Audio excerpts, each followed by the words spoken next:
Tonight, let us settle gently into a story that is heavy, solemn, and deeply human. This is the story of September 11th, 2001. Not told with urgency or spectacle, but with care. Not as a breaking headline, but as a quiet reflection. A remembrance of what happened, why it happened, and the long shadow it cast across the world. I am your background historian, and tonight I will walk with you through the tragedy of 9/11 and the legacy it left behind. As we begin, allow the pace to slow. Let the noise of the day soften. History does not rush us here. It waits patiently, ready to be understood. On that clear Tuesday morning, the sky over the eastern United States was an impossible blue. In New York City, the streets filled as they always did. Coffee cups steamed. Elevators climbed. Phones rang. In Washington, office lights flickered on. In Pennsylvania, fields lay quiet beneath drifting clouds. No one sensed that the ordinary rhythm of the world was about to fracture. At 8:46 a.m. American Airlines Flight 11 struck the North Tower of the World Trade Center. 17 minutes later, United Airlines Flight 175 struck the South Tower. At 9:37, American Airlines Flight 77 crashed into the Pentagon. And at 10:03, United Airlines Flight 93 fell into a field near Shanksville, Pennsylvania, its passengers having chosen resistance over surrender. Nearly 3,000 lives were lost that morning. They came from dozens of countries, hundreds of cities, countless families. Some were office workers. Some were firefighters and police officers who ran upward into smoke and flame. Some were passengers who never reached their destinations. Their absence reshaped homes, streets, and entire communities. Responsibility for the attacks lies with Al-Qaeda, the extremist Islamist organization led by Osama bin Laden. From safe havens in Afghanistan, the group planned and coordinated the hijackings over years. Their goal was not simply destruction, but provocation. They sought to draw the United States into prolonged conflict, to inflame divisions, and to frame violence as destiny. Yet history rarely rests on a single cause. As we move forward in this story, we will see how layers of decisions, foreign policy entanglements, intelligence failures, and global tensions created conditions that could be exploited. Responsibility is both direct and indirect. The hijackers carried out the act. The organization directed it. But the world that allowed it to happen was shaped by decades of choices made quietly, far from public view. In the days that followed, grief settled like dust. Candles flickered on sidewalks. Names were read aloud in trembling voices. The phrase "never forget" became both promise and burden. Airports changed. Wars began. Surveillance expanded. Fear and patriotism intertwined. For many, the world was divided into a before and an after. Tonight's journey will not sensationalize suffering. Instead, we will move slowly. We will listen to the silence after the sirens fade. We will examine how memory becomes policy, how trauma becomes legacy, and how responsibility echoes long after the moment of impact. As we drift gently onward, let us begin part 1, where we return to the world as it stood just before the morning that changed it forever. Part 1. The world before the morning. Before September 11th, 2001 became a date carved into memory, it was simply a Tuesday. An ordinary one. The kind of day that arrived quietly, without warning, without ceremony. As I look back now, I always begin here, in the stillness before the rupture. The late 1990s and early 2000s carried a particular mood in the United States and much of the Western world. The Cold War had ended without the catastrophe many had feared. The Soviet Union was gone. Nuclear anxiety had softened into something distant, almost abstract. There was a sense, especially in America, that history had slowed down, that the great ideological struggles were finished. The economy was strong. The internet was expanding rapidly, reshaping how people worked, learned, and connected. Airports were open and relaxed. Families walked loved ones directly to the gate. Shoes stayed on. Cockpit doors were not reinforced. The world felt porous, trusting, loosely guarded.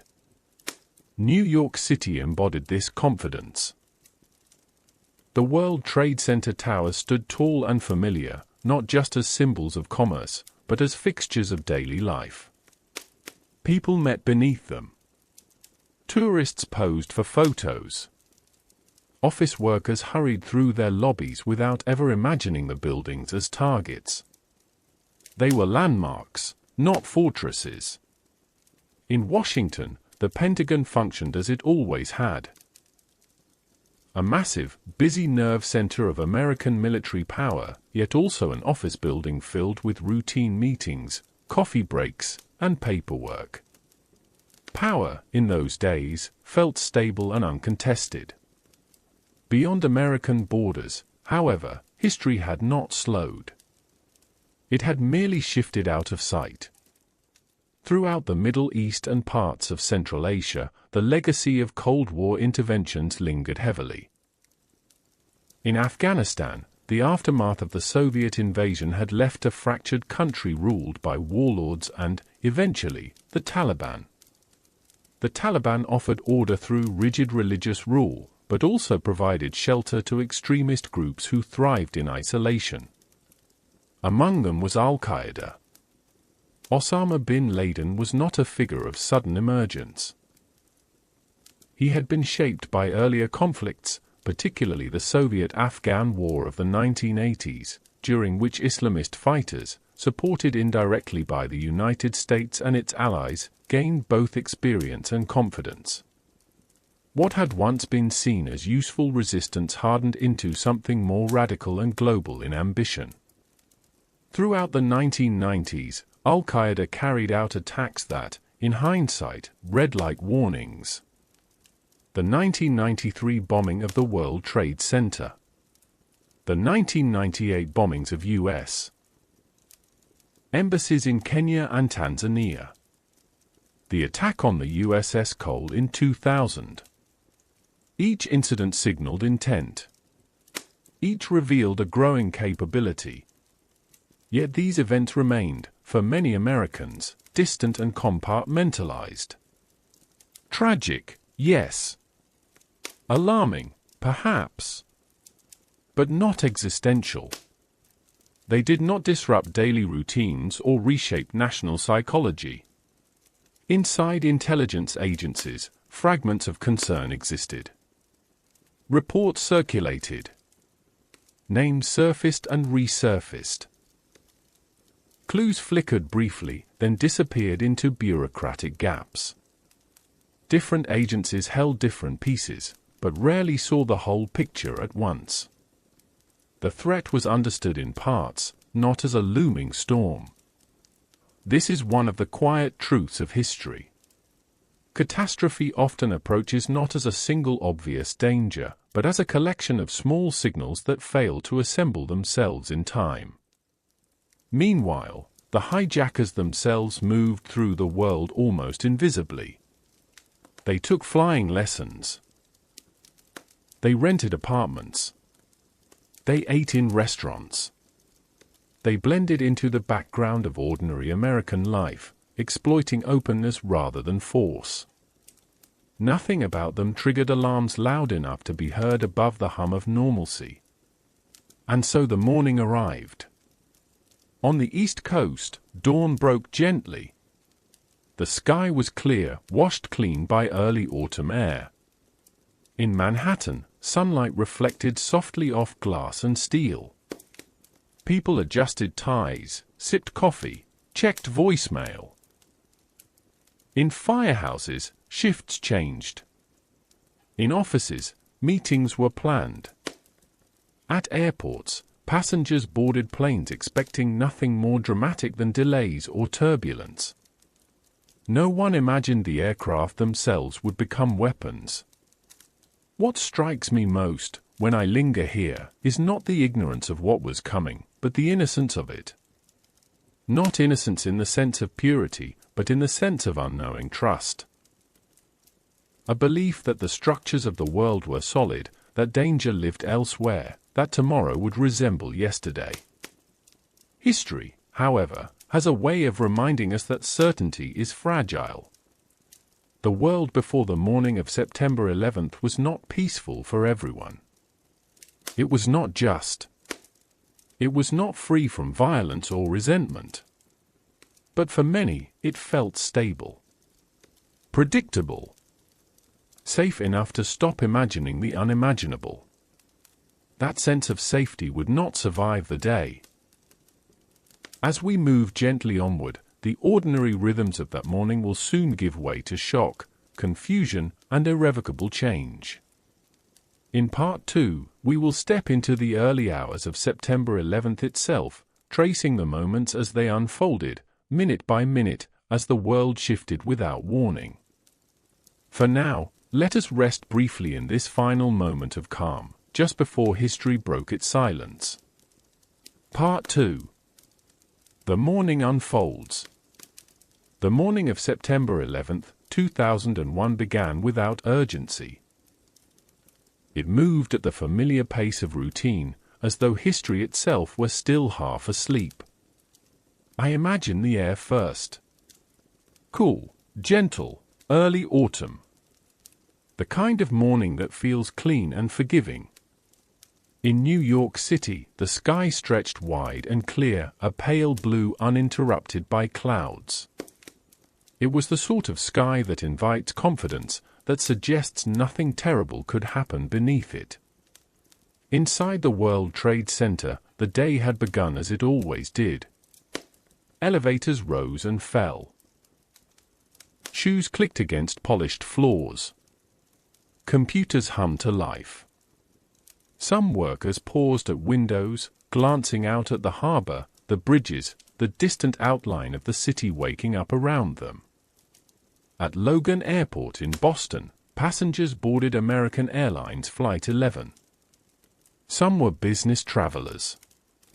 Some were tourists. They placed bags in overhead compartments, folded newspapers, adjusted their seats.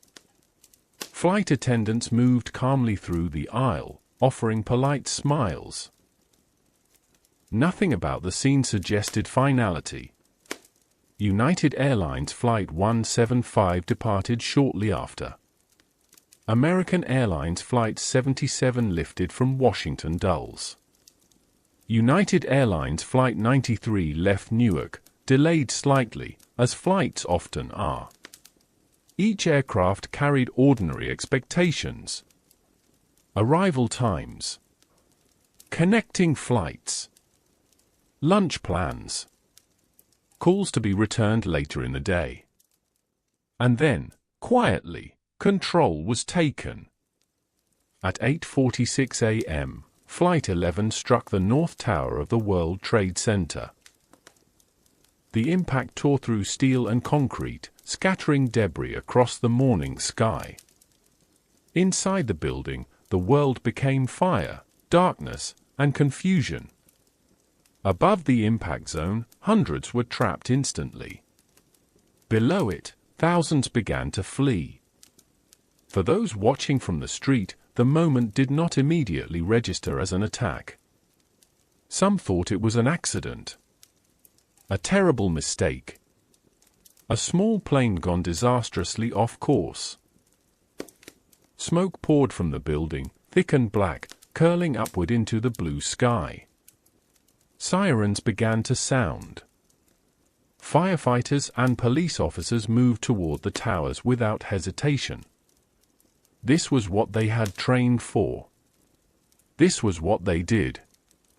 They climbed stairwells carrying heavy gear, moving steadily upward into smoke and heat, guided by nothing more than duty and instinct. Inside the South Tower, people paused. They watched the smoke from across the plaza. Some began to evacuate. Others were told it was safe to remain where they were. The building had been struck before, in 1993, and had stood firm. Confidence, even then, tried to reassert itself. At 9:03 a.m., United Airlines Flight 175 struck the South Tower. The second impact shattered any remaining illusion of accident. The fireball bloomed outward, briefly filling the sky. Paper rained down like snow. The city understood, all at once, that it was under attack. Time fractured. In offices across Manhattan, phones rang endlessly. People tried to reach loved ones. News anchors struggled to keep pace with events that seemed unreal even as they unfolded live. The air smelled of burning fuel and concrete dust. At the Pentagon, the day continued in parallel, just as unaware. Meetings were underway. Memos were being written. At 9:37 a.m., Flight 77 crashed into the western side of the building, killing everyone on board and dozens inside. Smoke rose over Washington, and the sense of vulnerability spread nationwide. Then came Flight 93. By the time its passengers learned what was happening, through phone calls made from the air, the pattern was clear. This plane was not meant to land. It was meant to be another weapon. Another symbol reduced to ash. What happened next did not come from orders or training. It came from choice. Passengers and crew acted together, rushing the cockpit. The plane never reached its intended target. It crashed into a field near Shanksville, Pennsylvania, at 10:03 a.m. No one survived, but countless others were spared. In that moment, amid the chaos of the day, an act of resistance quietly took place. Back in New York, the towers burned. Firefighters continued climbing. Police officers helped evacuate. Strangers held doors, guided one another through smoke, offered water, reassurance, calm words spoken through fear. Humanity persisted, even as the structures meant to shelter it failed. At 9:59 a.m., the South Tower collapsed. The sound was thunderous, but brief. In seconds, a building that had stood for decades folded into itself, sending a massive cloud of dust and debris through the streets. People ran. Some fell. Some disappeared into the grayness. The city seemed to vanish beneath the cloud. At 10:28 a.m., the North Tower followed. When the dust finally began to settle, the skyline was permanently altered. Where two towers had stood, there was only smoke, fire, and absence. The silence that followed was heavy, broken only by distant sirens and the soft drift of ash. Nearly 3,000 lives were gone. What lingers for me, as I dwell in this part of the story, is not just the violence, but the disorientation. The way time lost its meaning. The way ordinary people were forced, without warning, into history's most unforgiving spotlight. This was not only an attack on buildings or institutions. It was an attack on routine. On trust. On the assumption that morning would simply turn into afternoon. By midday, the United States had grounded all flights. Cities evacuated landmarks. Schools closed. Families gathered around televisions, holding one another in stunned silence. The world watched together, unsure how to respond, unsure how to feel. Grief had not yet fully arrived. That would come later. In these hours, there was shock, confusion, and an aching sense that something irreversible had occurred. The morning of September 11th did not end when the sun set. It stretched forward, carrying consequences that would unfold for decades. As we drift gently onward, Part 3 will explore the immediate aftermath. The search through the ruins. The waiting. The first questions of responsibility, justice, and response. For now, let us pause here, in the long shadow of that morning, and allow the weight of it to settle softly before we continue. Part 3. The silence that followed. After the towers fell, a strange quiet settled over New York City. It was not immediate. At first there was noise everywhere. Sirens echoed without pause. Radios crackled with overlapping voices. Helicopters circled overhead. But beneath it all, something heavier was already forming. A silence that would soon press itself into every corner of the day. Lower Manhattan disappeared beneath a cloud of dust so thick it turned morning into twilight. The air was gray and chalky, coating faces, hair, clothes, lungs. People stumbled through streets they no longer recognized, guided by touch more than sight. Shoes were lost. Papers clung to fences and trees. Sirens wailed and then faded, swallowed by distance. Those who escaped the towers walked north in long, quiet lines. Strangers supported one another without words. Some were bleeding. Some were barefoot. Some stared straight ahead, eyes unfocused, as if afraid that looking too closely might make what had happened real. When the dust began to settle, the absence became visible. Where the towers had stood, there was now a vast wound in the city. Twisted steel jutted from the rubble like broken bones.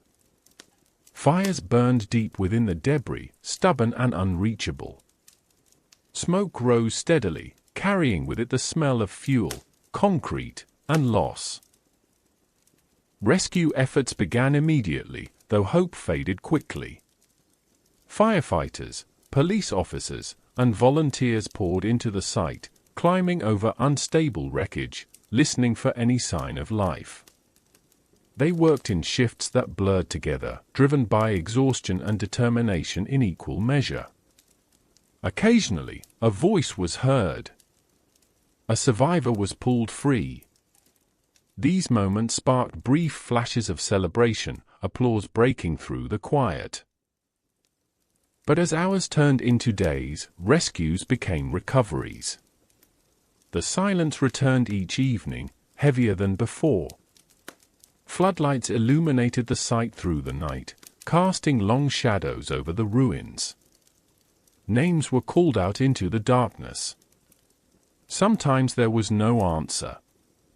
Sometimes there was only the sound of wind moving through broken steel. Across the country, the mood was much the same.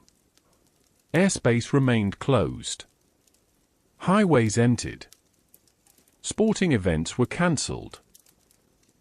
Schools gathered students in gyms and classrooms to watch the news together, unsure how else to explain what had happened. Parents picked up children early, holding them tighter than usual. Television stayed on around the clock. The same images replayed endlessly. The planes. The fireballs. The collapses. Each viewing felt unreal, as if repetition might eventually make it make sense. It did not. Grief arrived in waves. At first it was collective, abstract. Then it became personal. Phone calls that went unanswered. Messages left on voicemail that would never be returned. Photographs taped to walls, lampposts, subway entrances. Have you seen this person? Have you heard from them? Please call. Hospitals waited for patients who never came. In firehouses across the city, helmets sat untouched. Bunks remained empty. Lists of the missing grew longer, then devastatingly final. Entire companies had entered the towers together and never come out. In Washington, the Pentagon burned for hours. Smoke curled upward against the sky as military and civilian workers alike struggled to comprehend that the seat of American defense had been struck so easily. Security tightened everywhere, but reassurance was slow to arrive. In Shanksville, Pennsylvania, a quiet field became sacred ground. Locals gathered silently along fences and roads, leaving flowers and handwritten notes. The heroism of Flight 93 spread slowly at first, then with growing clarity. In the midst of overwhelming loss, the idea that ordinary people had chosen to act offered a fragile kind of comfort. As night fell on September 11th, candles began to appear. They flickered on sidewalks, in churchyards, on front porches. Vigils formed almost instinctively. People stood shoulder to shoulder in silence, or sang softly, or simply wept. There was no script for grief on this scale. Only presence. Flags emerged everywhere. From windows. From cars. From bridges. They were symbols of unity, but also of vulnerability. The nation was grieving openly, unsure what would come next, but desperate to hold onto something familiar. And already, beneath the mourning, questions were forming.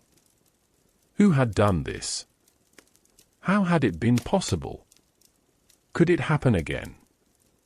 The name Al-Qaeda began to circulate more widely. Osama bin Laden's face appeared on screens, grainy and distant, yet suddenly central to a global story. Intelligence agencies worked urgently, piecing together what they could. Warnings that once seemed abstract now felt painfully specific. Within days, the language of response shifted. Words like justice, retaliation, and war entered the conversation. The grief was still raw, but anger had begun to surface, braided tightly with fear. Many wanted action. Others wanted understanding. Few knew how to separate the two. President George W. Bush addressed the nation, promising accountability. The phrase war on terror took shape, though its meaning was still unclear. It suggested not a single enemy, but a shadowy, ongoing struggle without clear boundaries. History was already accelerating again. Yet amid the politics and planning, life continued in quieter ways. People returned to work. Subways reopened. The skyline remained altered, but the city refused to stop breathing. Restaurants offered free meals to responders. Donations poured in from around the world. Letters arrived from countries both allied and distant, expressing sorrow and solidarity. What remains with me most from this period is the waiting. Waiting for news. Waiting for remains to be identified. Waiting for explanations that felt sufficient. Waiting for the feeling of safety to return. For many, it never fully did. The days after September 11th were not just about loss. They were about the realization that the future would no longer feel predictable. That geography no longer guaranteed security. That the world was more connected and more fragile than it had seemed just weeks before. As we prepare to move forward, Part 4 will begin to examine responsibility more closely. Not only the individuals and groups who planned and carried out the attacks, but the deeper currents of history, policy, and ideology that shaped them. For now, let us remain briefly in this space of silence and candlelight. In the aftermath. In the moment when the world paused, uncertain of how to step forward, carrying grief that had not yet found its shape. Part 4. Who bears responsibility? When the smoke began to thin and the dust settled into memory, the question rose quietly but insistently. Who was responsible? At first, the answer seemed straightforward. The attacks of September 11th were planned and carried out by Al-Qaeda, an extremist Islamist organization led by Osama bin Laden. 19 hijackers boarded for planes that morning with clear intent. They trained. They coordinated. They acted deliberately. Responsibility, in its most direct form, rests firmly there. Osama bin Laden did not deny this. In time, he openly claimed justification. He spoke of grievances, of perceived humiliations, of a long struggle against American presence and influence in the Middle East. He framed violence as moral duty. But explanation is not absolution. His words were meant to legitimize cruelty, not to excuse it. Yet history rarely allows responsibility to remain simple. To understand how such an attack became possible, we must widen the frame, gently and carefully, without rushing to conclusions or flattening complexity. This does not mean shifting blame away from those who carried out the violence. It means recognizing that acts of terror grow in soil shaped by many hands. One of those hands belongs to history itself. The roots of Al-Qaeda stretch back to the Cold War, when Afghanistan became a battlefield between the Soviet Union and local resistance forces. The United States and its allies supported those fighters as a strategic counter to Soviet expansion. Weapons, funding, and training flowed into the region. The goal was geopolitical advantage, not long-term stability. When the Soviets withdrew, the infrastructure of war remained. So did the fighters. Afghanistan fractured. Power vacuums opened. Out of this disorder emerged the Taliban, and within their rule, Al-Qaeda found refuge. No single decision created this outcome. It was the accumulation of choices made across decades, often with narrow focus and limited foresight. American foreign policy in the Middle East also played a role in shaping resentment. Military bases in Saudi Arabia, support for authoritarian regimes, and involvement in regional conflicts were interpreted by extremist groups as occupation and humiliation. These interpretations were selective and distorted, but they resonated within certain circles. It is important to pause here. Resentment does not justify murder. Political grievance does not excuse the targeting of civilians. Millions around the world share frustrations with global power structures without turning to terror. Responsibility for violence always remains with those who choose it. Still, understanding context helps explain how extremist narratives gain traction, how they recruit, and how they convince followers that atrocity is righteous. There is also the question of institutional responsibility. In the years leading up to September 11th, intelligence agencies in the United States and abroad possessed fragments of warning. Reports spoke of hijackings. Names appeared repeatedly. Training camps were known. The threat was real, but it was diffuse.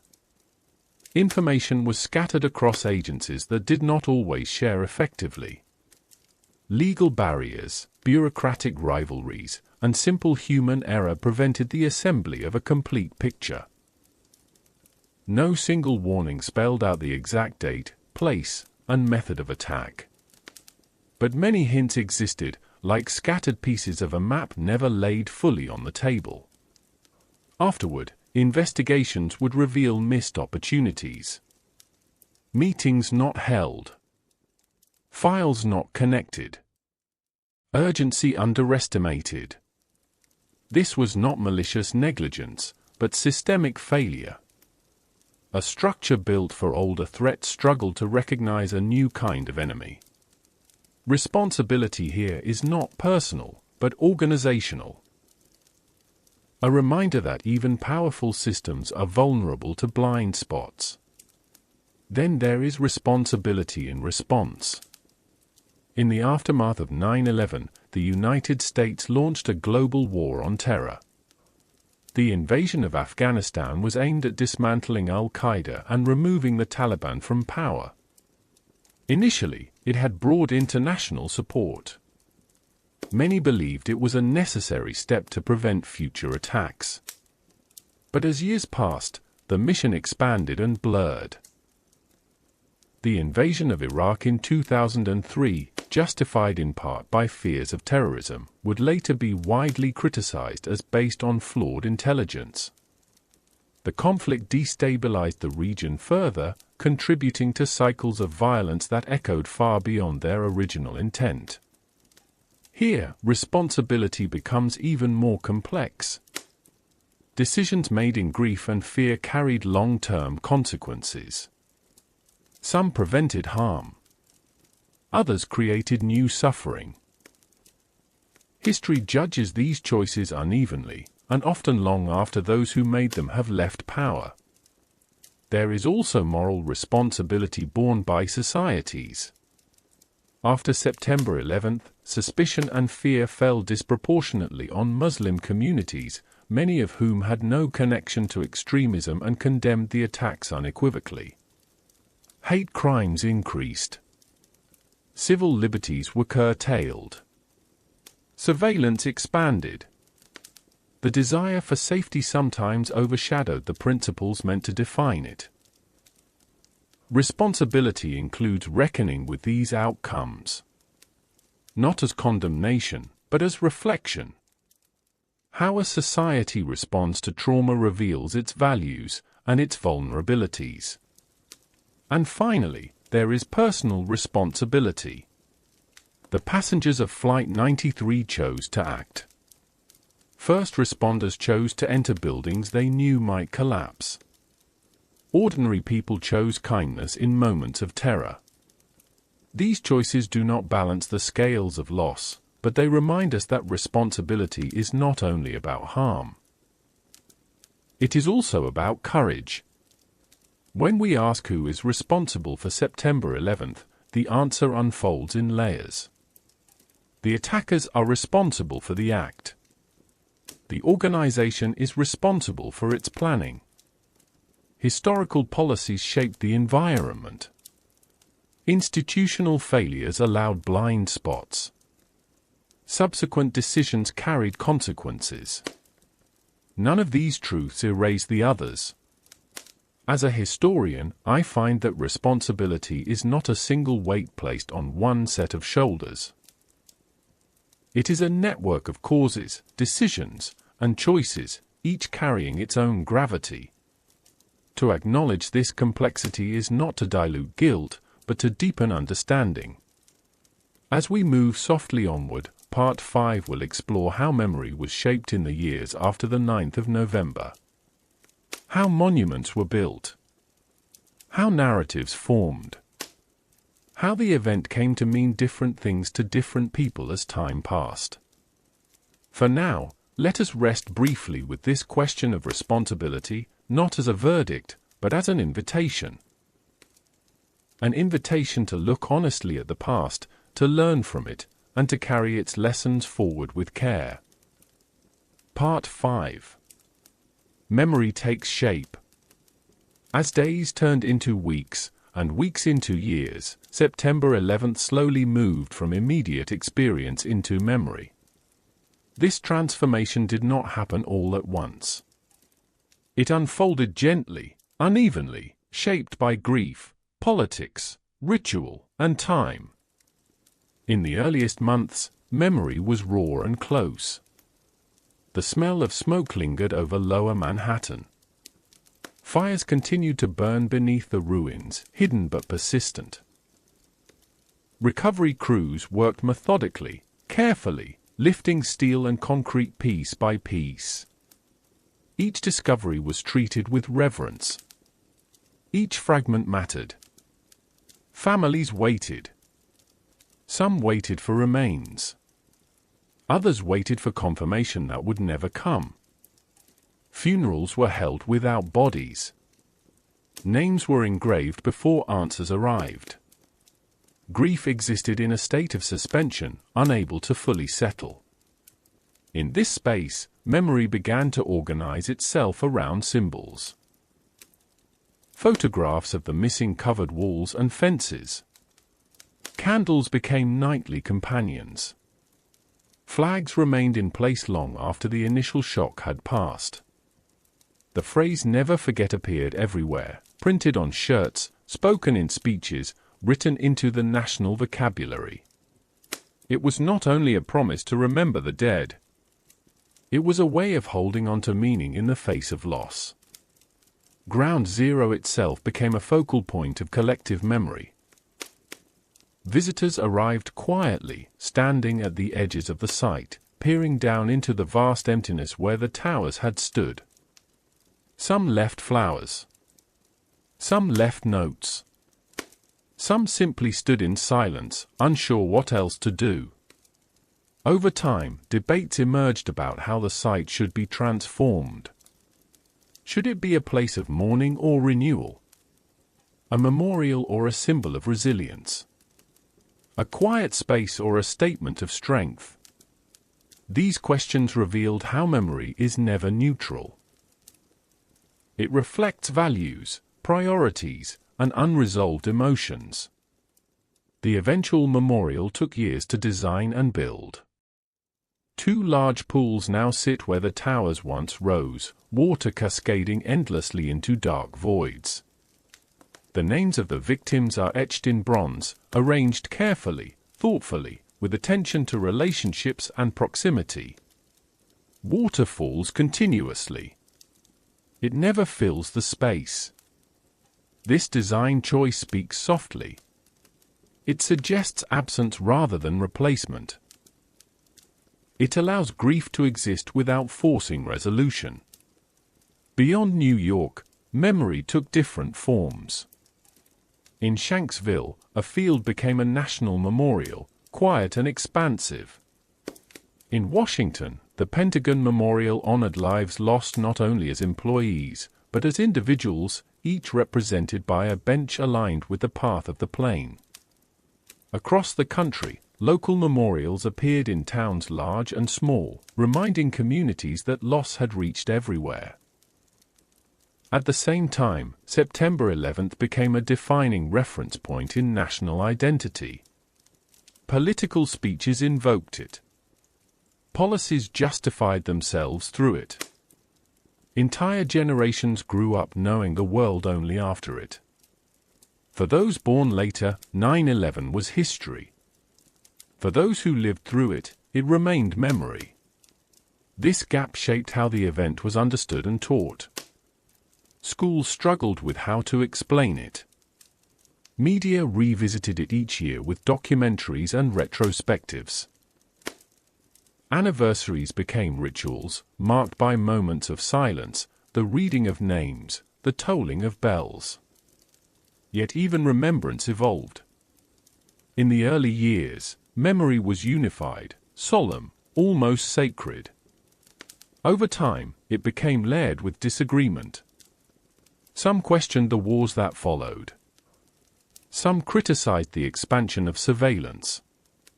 Others felt that the original victims were being overshadowed by political narratives. Memory, like history, does not remain still. For first responders, memory carried a physical weight. Many developed illnesses linked to exposure at the site. Their suffering extended the timeline of 9/11 far beyond that single day.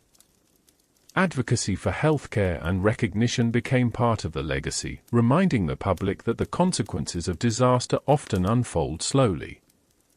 For Muslim Americans, memory carried a different burden.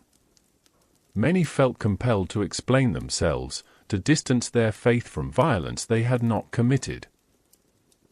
Their experience became part of the broader story, revealing how memory can wound even those already grieving. And yet, there were moments of quiet grace. Strangers who met in hospital waiting rooms remained friends for decades. Children born after their parents were lost grew up surrounded by stories of courage and love. Acts of kindness inspired by the tragedy became lasting commitments to service, charity, and remembrance. In this way, memory did not only preserve pain, it also preserved connection. What I find most striking, as I reflect on this part of the story, is how memory resists simplicity. September 11th is not remembered the same way by everyone, and perhaps it never should be. It holds grief and pride, fear and resolve, anger and compassion, all at once. As years pass, the challenge becomes not whether we remember, but how. Do we remember only the moment of destruction, or also the moments of humanity that followed? Do we remember as a justification for fear, or as a reminder of responsibility? Do we remember in ways that harden us, or in ways that soften us? These questions do not have fixed answers. They change with time, with distance, with reflection. As we prepare to drift onward, Part 6 will explore how the legacy of 9/11 reshaped daily life. Airports, security, privacy, and the quiet ways the world became more guarded, even as it tried to heal. For now, let us rest gently within this space of remembrance. A space shaped not by stone alone, but by stories, by names spoken aloud, and by the enduring human need to remember with care. Part 6. A Changed World. The legacy of September 11th did not arrive all at once. It seeped slowly into daily life, altering routine so gradually that, for many, the changes only became visible in hindsight. The most immediate transformation appeared at airports. What had once felt open and informal became structured and guarded. Security lines lengthened. Identification was checked carefully. Shoes were removed. Liquids were limited. Cockpit doors were reinforced. The act of flying shifted from casual to cautious, wrapped in layers of procedure meant to reassure and protect. These measures were not only about safety. They were about restoring confidence. Air travel had been turned into a weapon, and the world responded by tightening every possible seam. For some, these changes brought comfort. For others, frustration. For everyone, they became normal. Beyond airports, surveillance expanded quietly. Governments invested heavily in intelligence gathering, data collection, and monitoring.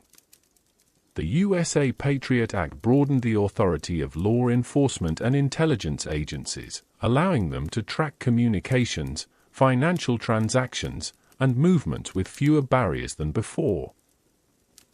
Supporters argued that these measures were necessary in a new era of asymmetric threats. Critics warned that civil liberties were being eroded in the name of security. This tension became a defining feature of the post-9/11 world. Safety and privacy, once assumed to coexist, now appeared to compete. Daily life adjusted around this uncertainty. Public buildings added barriers and checkpoints. Events required bag searches. Military personnel became visible in places where they once were not. News alerts shifted from rare interruptions to constant background presence. Fear did not dominate every moment, but it lingered. It shaped decisions quietly. People looked at unattended bags differently. They noticed exits. They scanned crowds. Vigilance became a habit rather than an exception. The language of threat entered everyday conversation. color-coded alerts.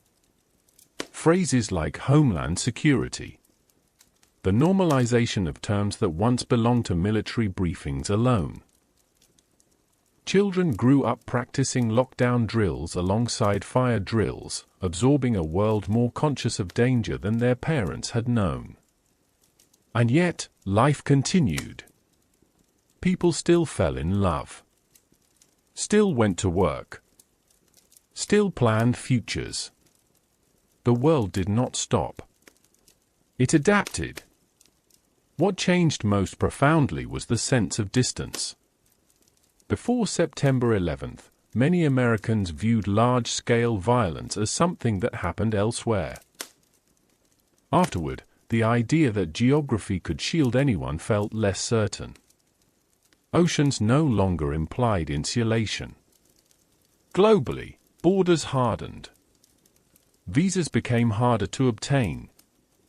Refugees were viewed through a lens of suspicion rather than solely compassion. Entire regions were reduced, unfairly, to risk profiles. The consequences of fear rippled outward, touching people far removed from the original attack. For Muslim communities in particular, daily life became more complicated. Ordinary activities were sometimes met with scrutiny. Names, clothing, accents drew attention they had not before. Many found themselves navigating a world that quietly asked them to prove innocence. This was not written into policy alone. It lived in glances, assumptions, and unspoken questions. The social fabric stretched, sometimes holding, sometimes tearing. Yet there were also countercurrents. Interfaith dialogues grew. Community organizations formed. Many people actively rejected fear-driven narratives, choosing instead to learn, to listen, to protect the values they believed were under threat. These efforts were quieter, less visible, but deeply meaningful. Technology played a role in reshaping legacy as well. The Internet, already expanding before 9/11, became a primary space for both connection and radicalization. Extremist groups used online platforms to spread ideology, recruit followers, and amplify messages. At the same time, families used the same tools to memorialize loved ones, share stories, and find solidarity across distance. This duality became one of the defining challenges of the modern era. The same systems that connect us can also divide us. The legacy of 9/11 forced societies to confront this truth earlier and more urgently than they otherwise might have. As I reflect on this period, what stands out is not only what was lost, but what was recalibrated. Trust became conditional. Openness became measured. Freedom was discussed alongside risk rather than assumed as default. These shifts did not happen because people wanted to live in fear. They happened because fear had arrived uninvited. Still, resilience persisted. Cities rebuilt. Routines reformed. People learned how to live in a world that felt more uncertain without surrendering entirely to that uncertainty. The legacy of 9/11 was not only restriction. It was adaptation. As we move gently onward, Part 7 will explore the wars that followed. How decisions made in grief and urgency reshaped nations, altered millions of lives, and extended the story of September 11th far beyond the day itself. For now, let us rest with this quieter transformation. The way history enters not just textbooks, but habits. Not just policy, but posture. A changed world, learning slowly how to carry what it has been given. Part 7. The wars that followed. In the months after September 11th, the world did not simply grieve. It moved, deliberately and decisively, toward war. The question was no longer only who had done this, but what would be done in response. At first, the answer seemed clear. Al-Qaeda had planned the attacks from Afghanistan under the protection of the Taliban. The Taliban were asked to hand over Osama bin Laden and dismantle terrorist training camps. When they refused, the United States, supported by allies, prepared for military action. In October of 2001, the war in Afghanistan began. The initial campaign moved quickly. Airstrikes targeted known Al-Qaeda positions. Taliban defenses collapsed faster than many had expected. Within weeks, their control of major cities had fallen. Osama bin Laden, however, escaped into the mountains, vanishing into a landscape well suited to concealment. In these early days, the war felt narrowly defined. Its stated goals were clear. Dismantle Al-Qaeda. Prevent future attacks. Remove a regime that had sheltered extremism. There was broad international support, and for many, a sense that this was a measured, justified response. But wars rarely remain as contained as their beginnings suggest. As months turned into years, Afghanistan revealed its complexity. The country was not a single battlefield, but a tapestry of tribes, histories, and loyalties shaped by decades of conflict. Rebuilding institutions proved far more difficult than dismantling them. Corruption spread. Insurgencies reformed. Civilian lives were caught between shifting fronts. American and Allied troops found themselves not only fighting, but governing, training, negotiating, and rebuilding, often without clear timelines or consistent strategies. What had begun as a response to a single event slowly expanded into a prolonged presence. Then, in 2003, the story widened further. The United States invaded Iraq, citing concerns about weapons of mass destruction and alleged links to terrorism. The connection to September 11th was implied more than proven, but in the climate of fear and urgency, many accepted it. The invasion toppled Saddam Hussein's regime quickly. What followed, however, was chaos. The power vacuum destabilized the country. Sectarian violence surged. Extremist groups exploited the disorder. Civilian suffering mounted.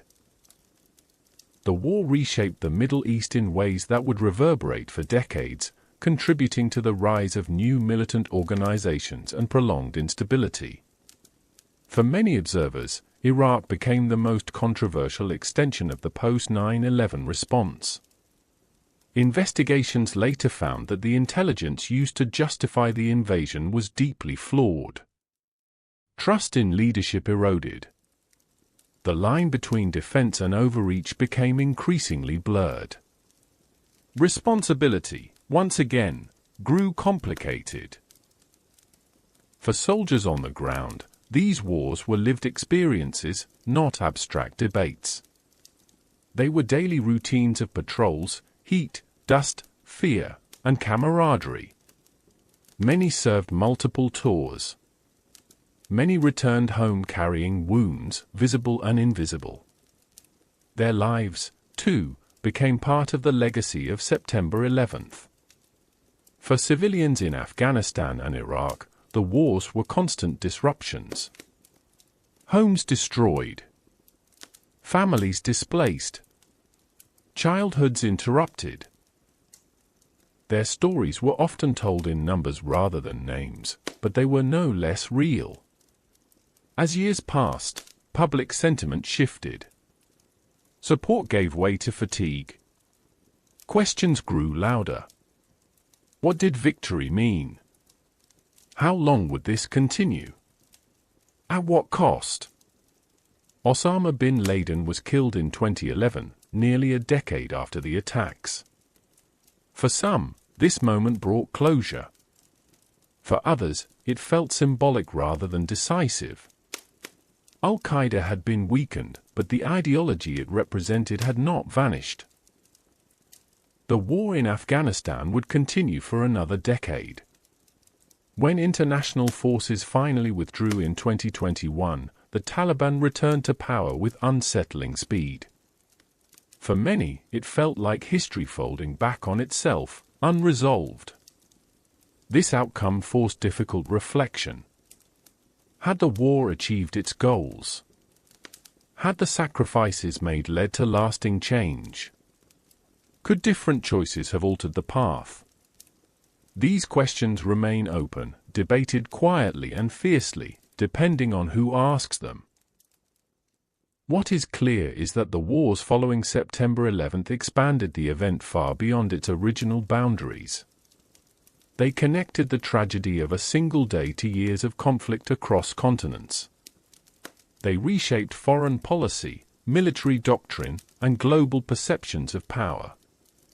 As a historian, I find this part of the story especially heavy. It reminds us that trauma does not stay contained. It radiates outward, influencing decisions made under pressure, often with incomplete information and overwhelming emotion. The legacy of September 11 is not only the loss of that morning.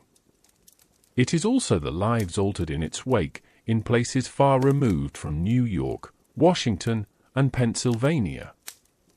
As we drift onward, Part 8 will explore how September 11 came to define a generation. Those who grew up in its shadow, who inherited its fears and its questions, and who continue to wrestle with what it means to live in a world shaped by that day.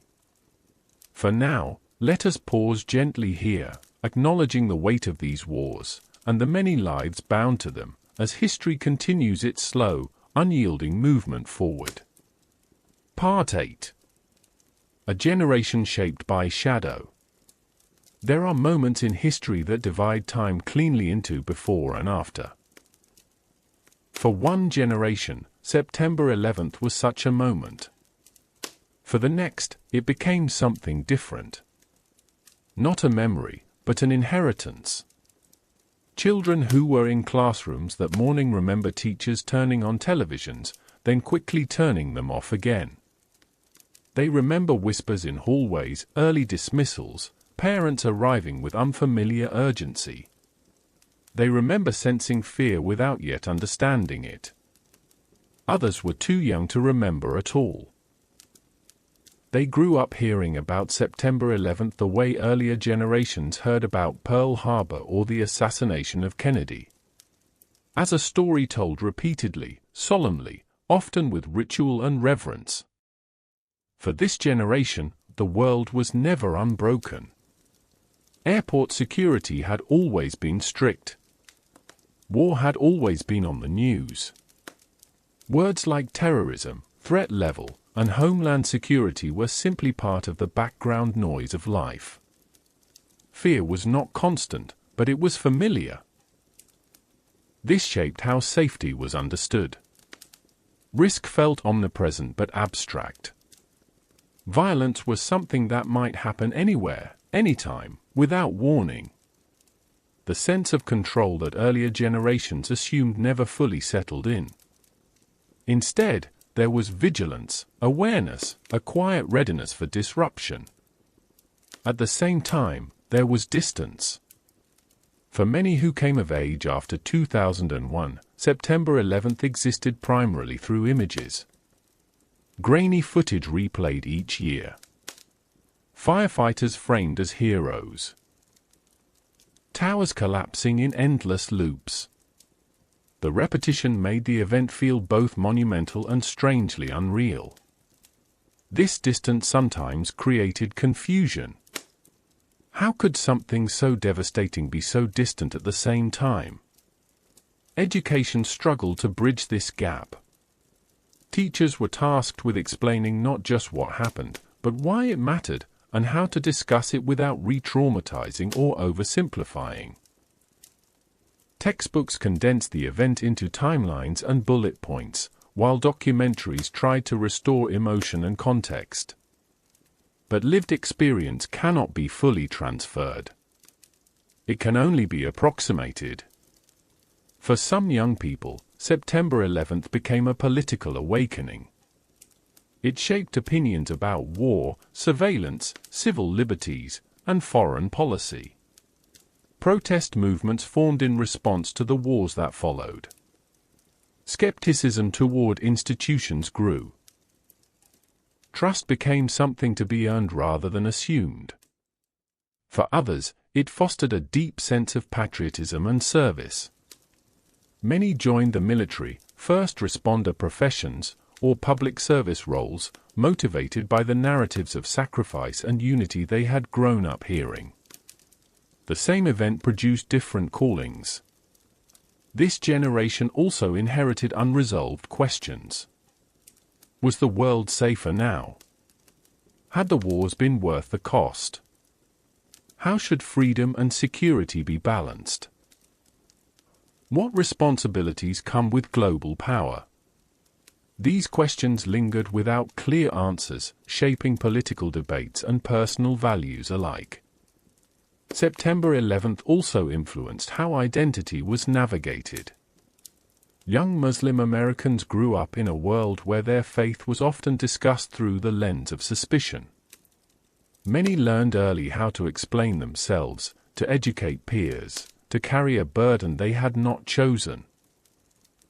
Their resilience and advocacy became part of the evolving story, challenging simplistic narratives and pushing for nuance. Technology amplified these dynamics.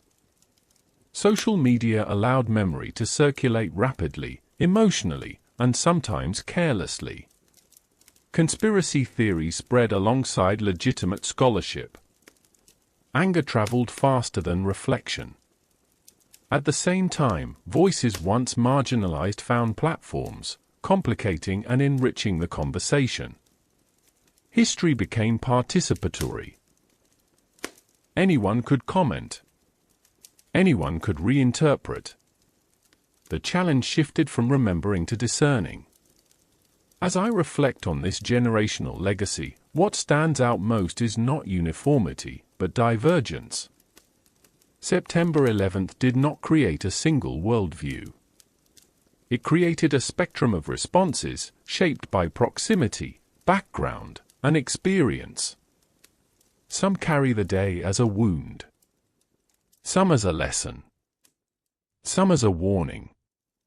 Some as a call to empathy. All are valid.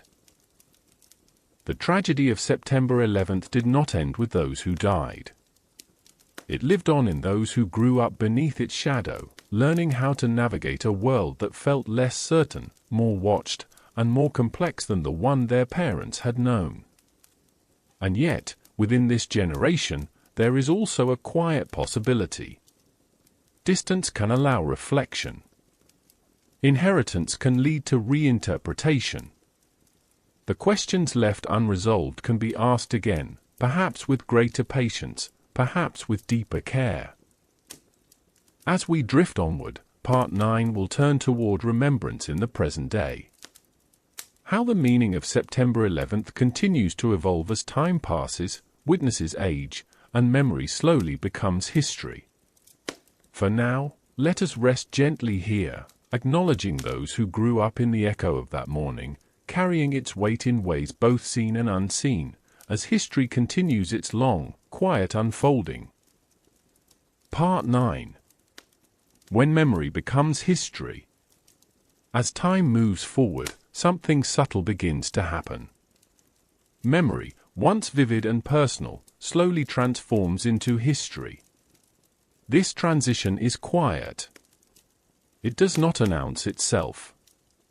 It unfolds as witnesses age, as first-hand accounts give way to recordings, as anniversaries become more ceremonial than raw. September 11th now exists in this in-between space. Still deeply felt, but increasingly interpreted through layers of distance. Each year, the rituals continue. Names are read aloud. Bells toll at precise moments. Moments of silence pause the motion of the day. For those who remember the morning itself, these rituals reopen something tender. For those who do not, they offer structure, a way to approach an event too large to grasp easily. The meaning of remembrance has shifted. In the years immediately after the attacks, memory felt urgent. It demanded unity, vigilance, resolve. Now, remembrance is more reflective. It asks what has been learned, what has changed, and what has not. Monuments stand quietly, doing their patient work. The memorial pools in New York no longer shock. They invite. Visitors trace names with their fingers. Children ask questions. Survivors return, sometimes year after year, sometimes for the first time. The sound of falling water softens the city's noise, creating a space where reflection feels natural. These places do not explain. They allow. In classrooms, September 11th is now taught as a historical event rather than a lived experience. Teachers frame it within broader discussions of global conflict, terrorism, and foreign policy. Students analyze causes and consequences, sometimes with emotional detachment, sometimes with fresh curiosity. This shift can feel unsettling to those who lived through it. But it is also how history survives. Each generation approaches the past with new questions, shaped by the present they inhabit. Media plays a role here as well. Documentaries revisit the footage with greater context. Journalism examines decisions once considered unquestionable.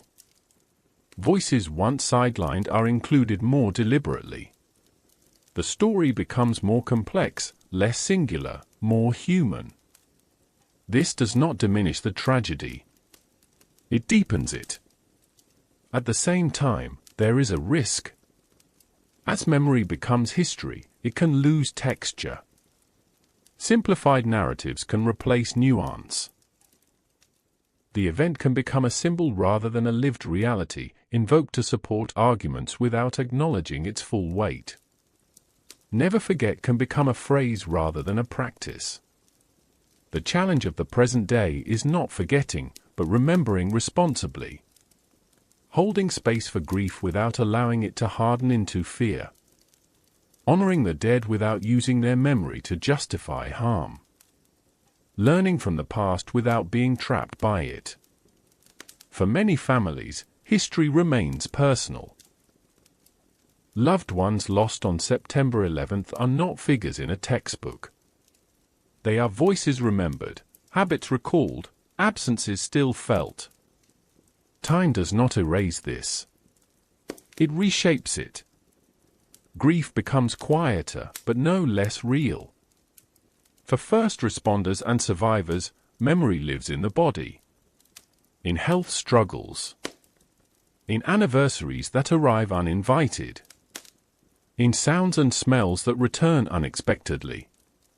History, for them, is not distant. It is present.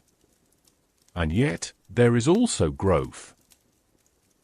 New generations ask questions older ones may not have had space to ask.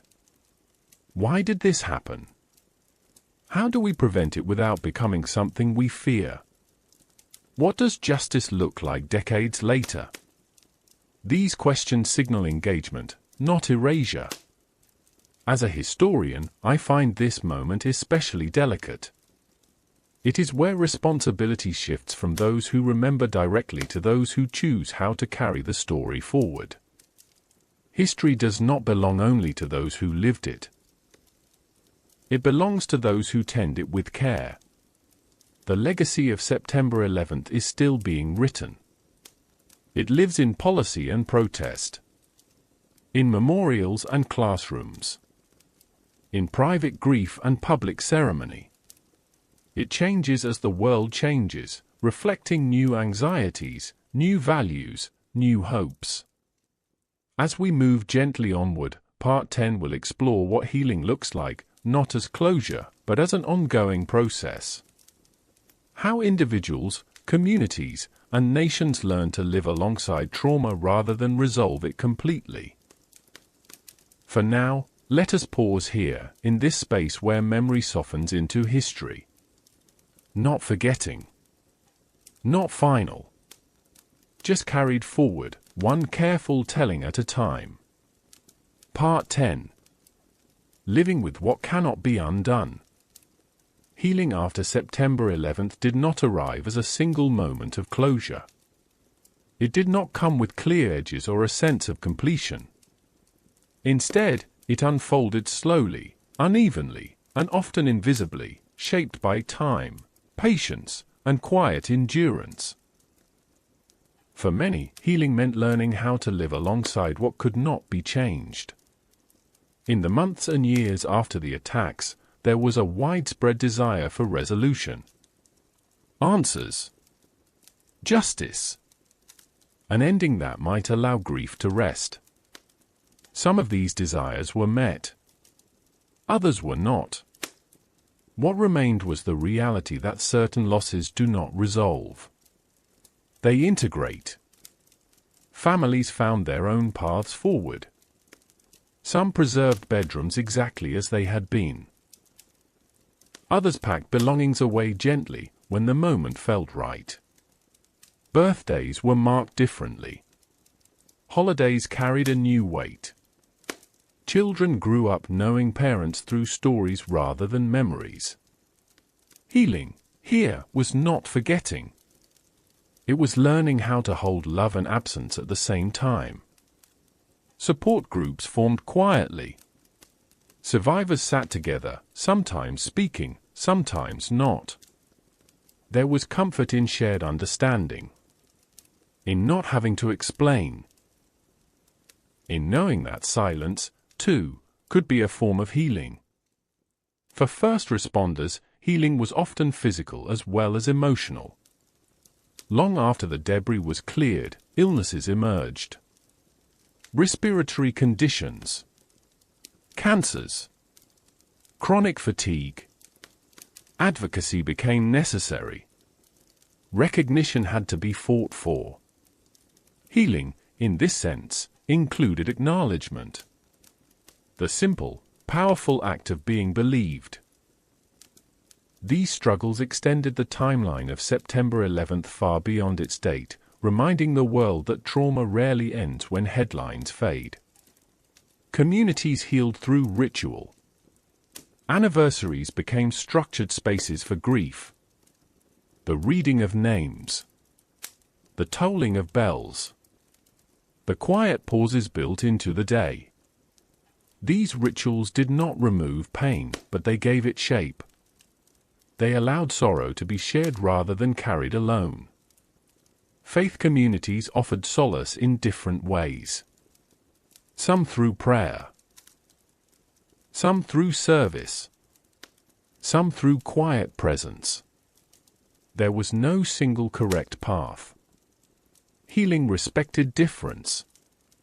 At the national level, healing proved more complicated. Unity in the immediate aftermath gradually gave way to division. Disagreements over wars, policies, and civil liberties created fractures that did not heal easily. For some, this felt like a betrayal of the solidarity that once defined the moment. For others, it was a necessary evolution, a sign of a society thinking critically rather than reacting reflexively. Healing, at this scale, was not about returning to who the nation had been. It was about deciding who it would become. There were moments of profound generosity. Charitable organizations founded in memory of victims focused on education, health, and service. Scholarships carried names forward. Volunteerism increased. Many people channeled grief into action, transforming loss into purpose. These efforts did not erase sorrow. They gave it direction. One of the quieter aspects of healing was the normalization of complexity.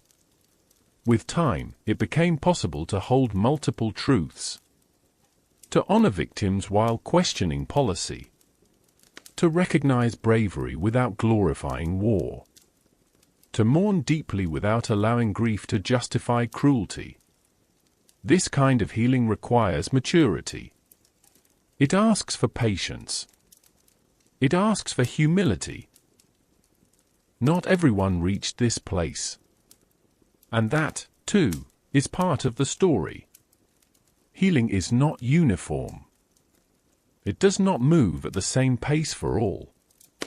Some wounds remain tender. Some questions remain unresolved. What matters is the space to continue. As years pass, the sharp edges soften, but the imprint remains. The day no longer dominates every thought, but it lives quietly beneath the surface, shaping instincts, values, and responses. September 11th changed the world. Healing did not undo that change. It taught the world how to live with it. As we drift onward, Part 11 will turn toward lessons. Not conclusions, but reflections. What September 11th revealed about vulnerability, power, and humanity, and what those revelations still ask of us today. For now, let us rest gently in this understanding. Healing is not an ending. It is a way of carrying what remains, with care, with honesty, and with the hope that remembrance can coexist with peace. Part 11. What the day revealed. When enough time has passed, tragedy begins to speak less about what happened and more about what it exposed. September 11th revealed truths that had always existed, but had not always been acknowledged. One of those truths was vulnerability. The attacks dismantled the illusion that power guarantees safety. The United States possessed immense military strength, economic influence, and technological reach, yet none of these prevented 19 individuals from exploiting openness and routine. The lesson was not that strength is meaningless, but that it is incomplete without awareness, cooperation, and humility. This realization unsettled many. For decades, safety had been associated with distance and dominance. September 11th showed that interconnectedness cuts both ways. The same global systems that allow trade, travel, and communication can also carry harm. The modern world, tightly woven, does not allow threats to remain isolated. Another truth revealed was the fragility of normalcy. The morning began like any other, and that is precisely what made its rupture so profound. It reminded us that ordinary life rests on assumptions we rarely examine. That tomorrow will arrive. That routines will hold. That the structures around us will remain standing. September 11th showed how quickly those assumptions can dissolve. Yet within that fragility, something else emerged. Human response. Amid chaos and fear, people moved toward one another. Firefighters climbed. Strangers guided strangers. Passengers chose resistance. Volunteers arrived without being asked. These actions were not strategic or planned. They were instinctive. They revealed a capacity for courage that exists quietly until it is called upon. This does not erase the horror of the day, but it complicates it. September 11th revealed that humanity does not disappear under pressure. It sharpens. There was also a revelation about fear itself. Fear can unify. It can focus attention and mobilize action. But it can also narrow vision, encouraging oversimplification and division. In the years that followed, fear shaped policy, public discourse, and personal behavior. Sometimes it protected. Sometimes it distorted. The lesson here is not to eliminate fear. Fear is natural. The lesson is to recognize its influence and to question decisions made entirely in its shadow. September 11th also revealed the power of narrative. How an event is framed shapes how it is remembered and acted upon. Words like war, evil, and justice carried immense weight. They helped people process what had happened, but they also set the tone for what followed. Once a story takes hold, it guides choices, sometimes long after its context has shifted. This is why reflection matters. Without it, narratives harden.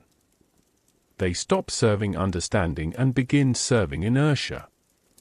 The day revealed something quieter as well. The cost of invisibility. Many of the global tensions that fed into September 11th had been present for years, but they remained distant from mainstream awareness. Conflicts abroad were often abstract, reduced to brief headlines. September 11th forced a reckoning with the idea that neglecting distant suffering does not insulate anyone from its consequences. This does not mean blame should be redistributed indiscriminately. It means attention matters. Engagement matters. Understanding matters. And finally, September 11th revealed how memory itself can become a responsibility.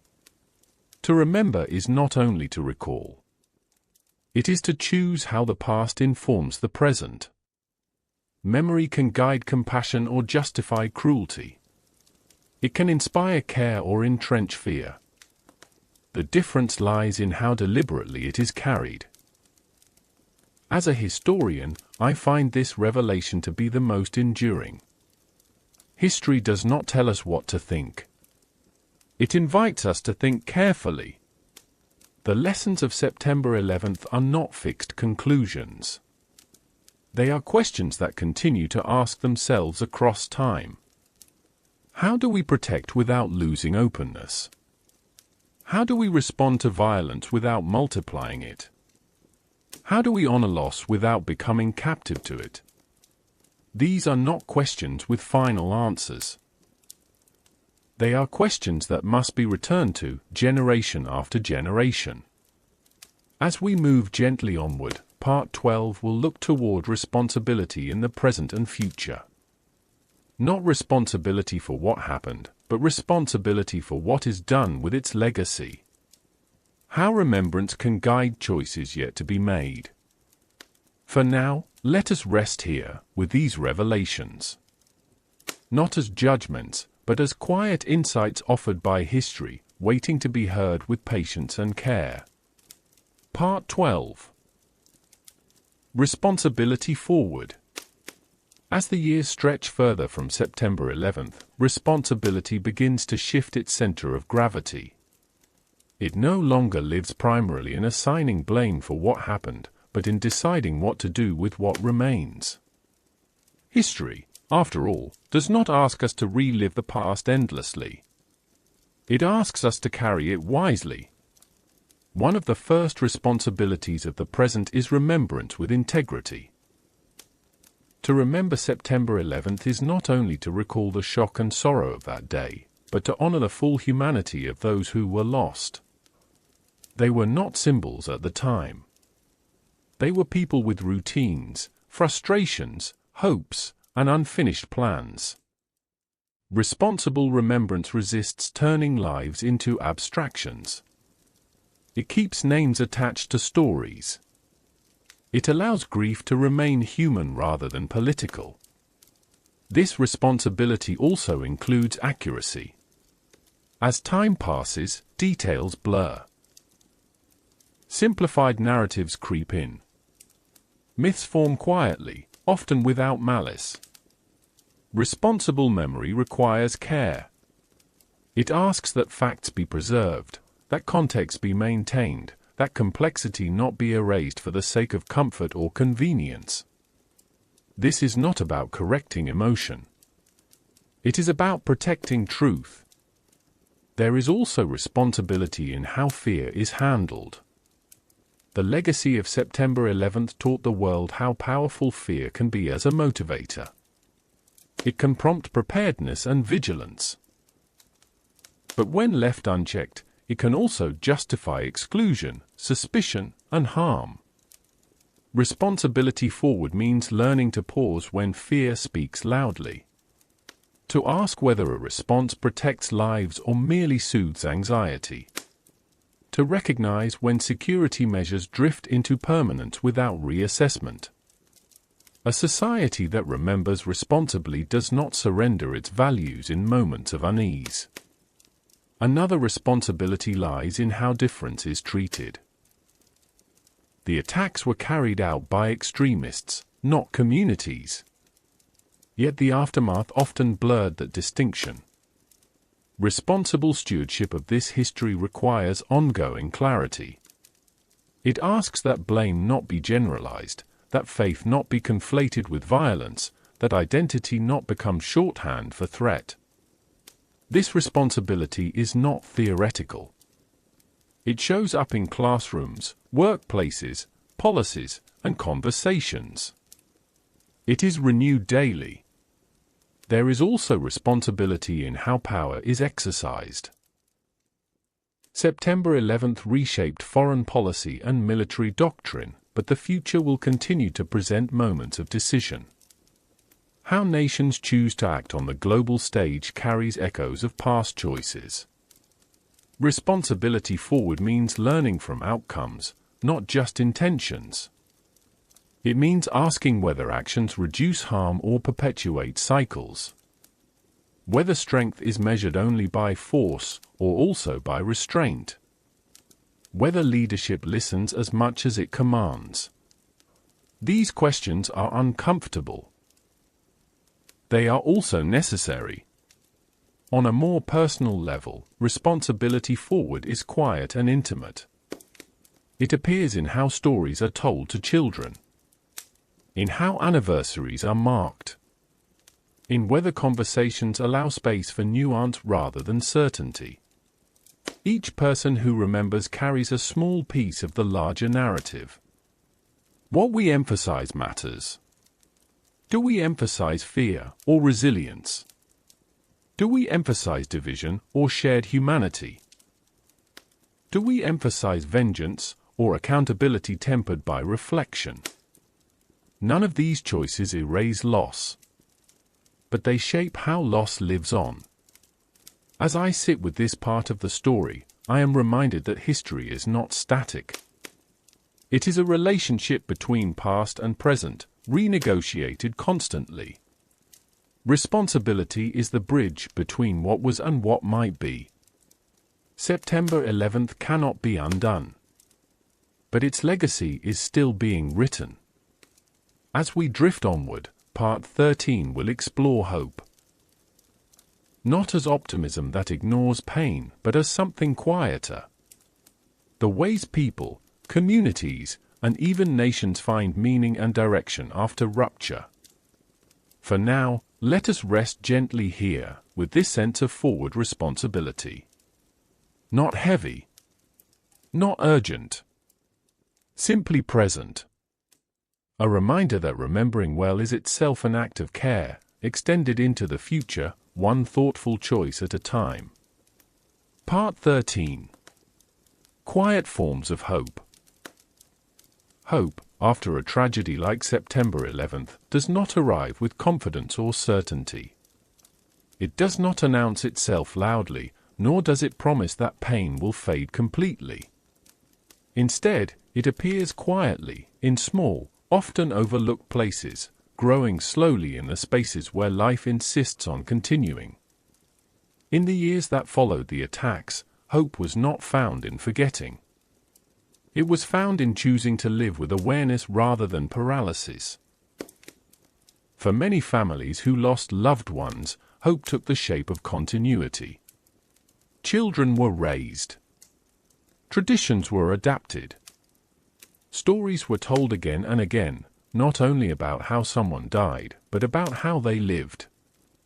Laughter returned, cautiously at first, then more freely, carrying a sense of permission rather than guilt. This kind of hope was not optimism. It was resolve. It said, life may be altered, but it is not over. Communities found hope in connection.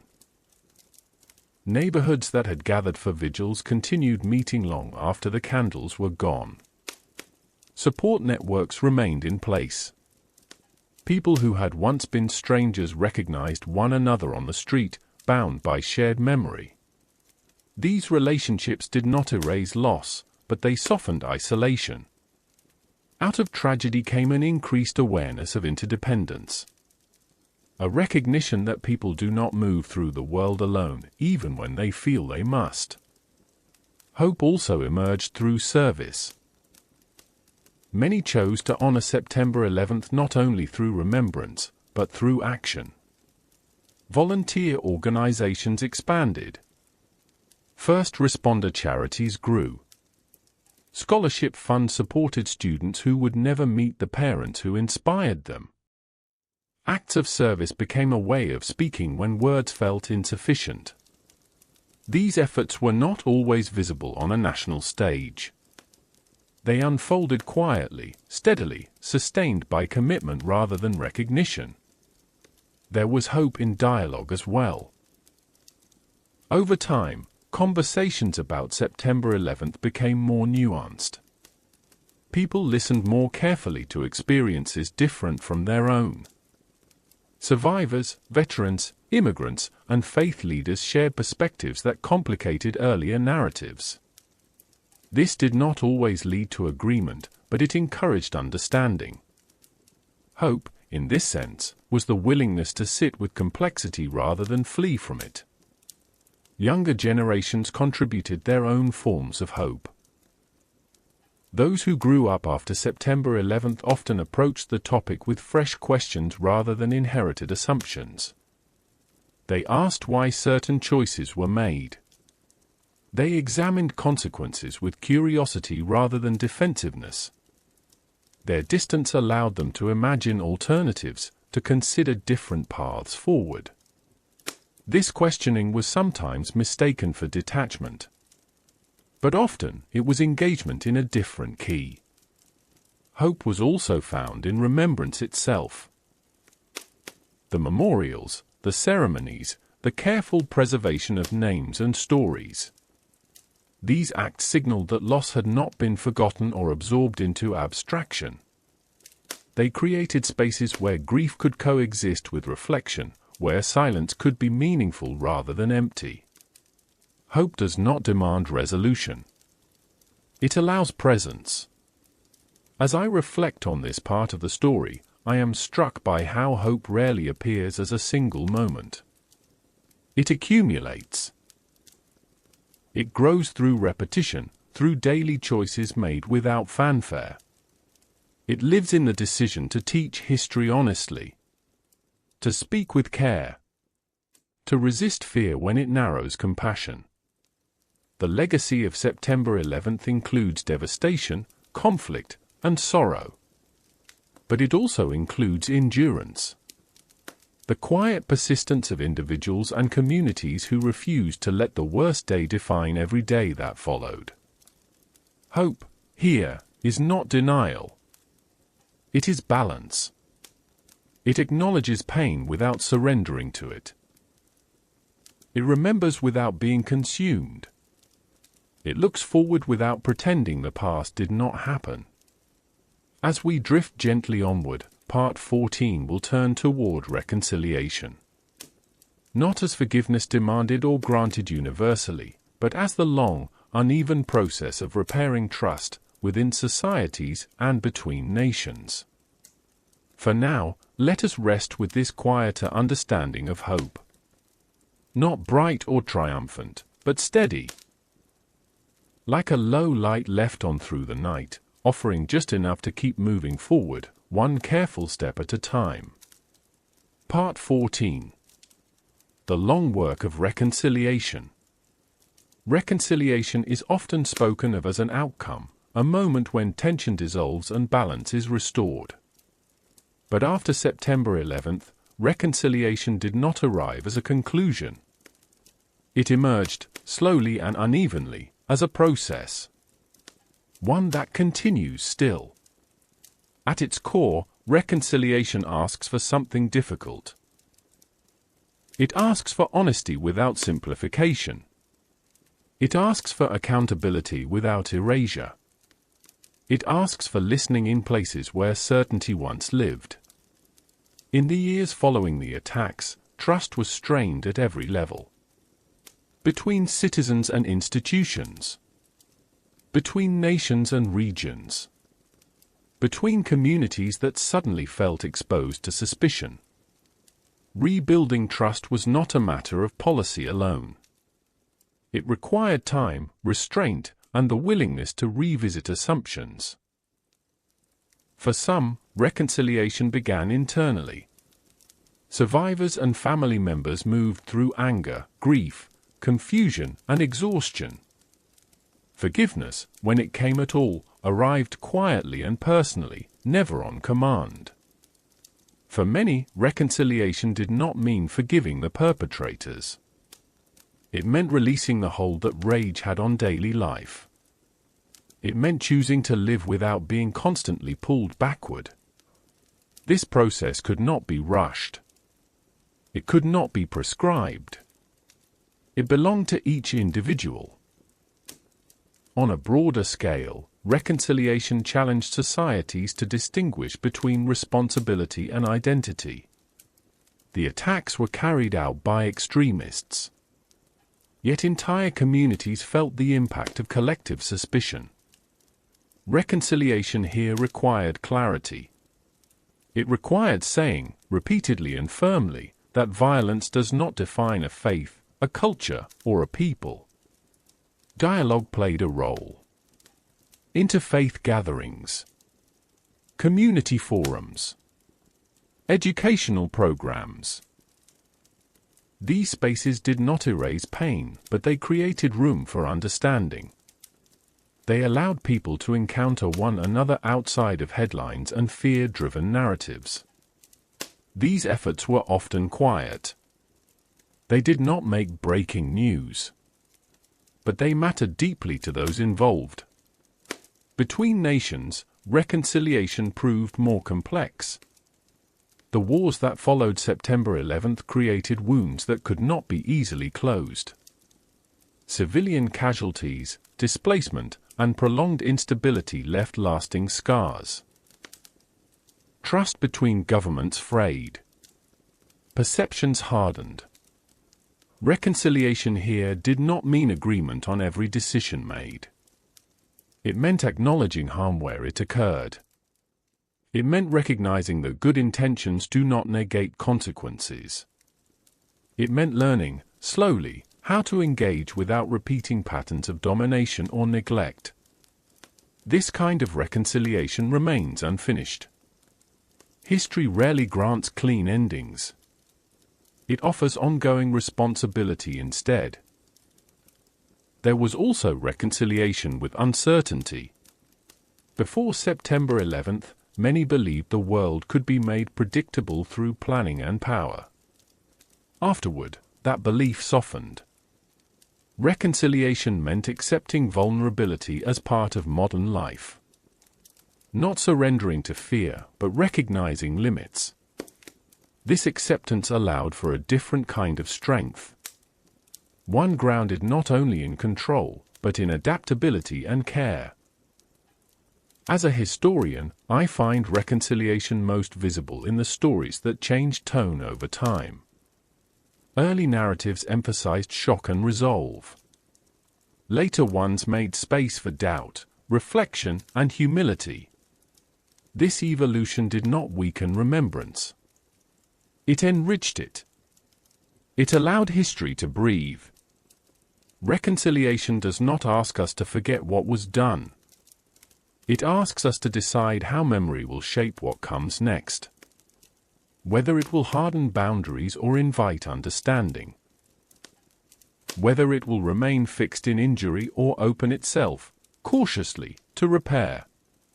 There is no single measure of success here. Reconciliation can coexist with grief. It can exist alongside unanswered questions. It can move forward even when the past remains painful. As we drift onward, Part 15 will explore how September 11th continues to echo in the present day.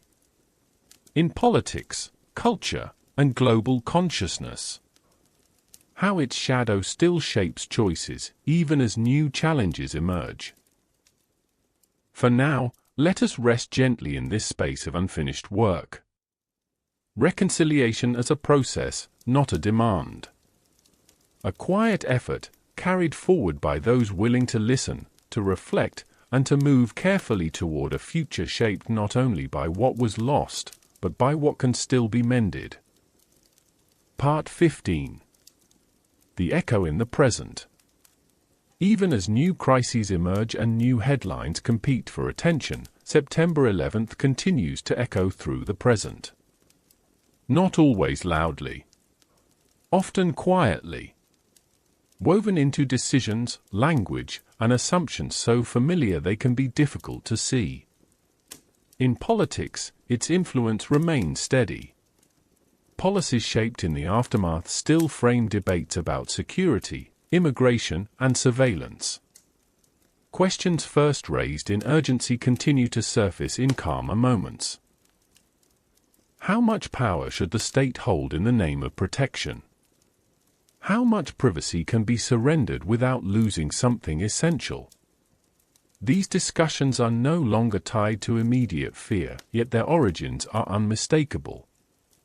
September 11th lingers as a reference point, invoked consciously and unconsciously, shaping the boundaries of what feels acceptable or necessary.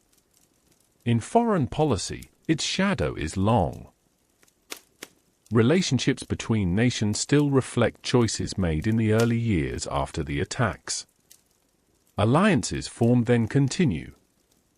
Distrust seeded then persists. Military presence, intelligence sharing, and diplomatic posture all carry traces of that turning point. Even when new threats arise, they are often understood through the framework established after 2001. The world learned how to speak about danger then, and it has not entirely unlearned that language. Culturally, the echo is subtle but constant. Film, television, and literature approach heroism, vulnerability, and catastrophe differently than they once did. Stories linger longer on aftermath, on trauma, on moral ambiguity. The confident certainty of earlier eras has softened into something more cautious, more reflective. Audiences, too, have changed.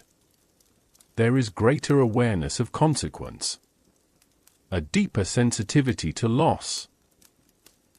A recognition that large-scale events ripple outward, touching lives far from their point of origin.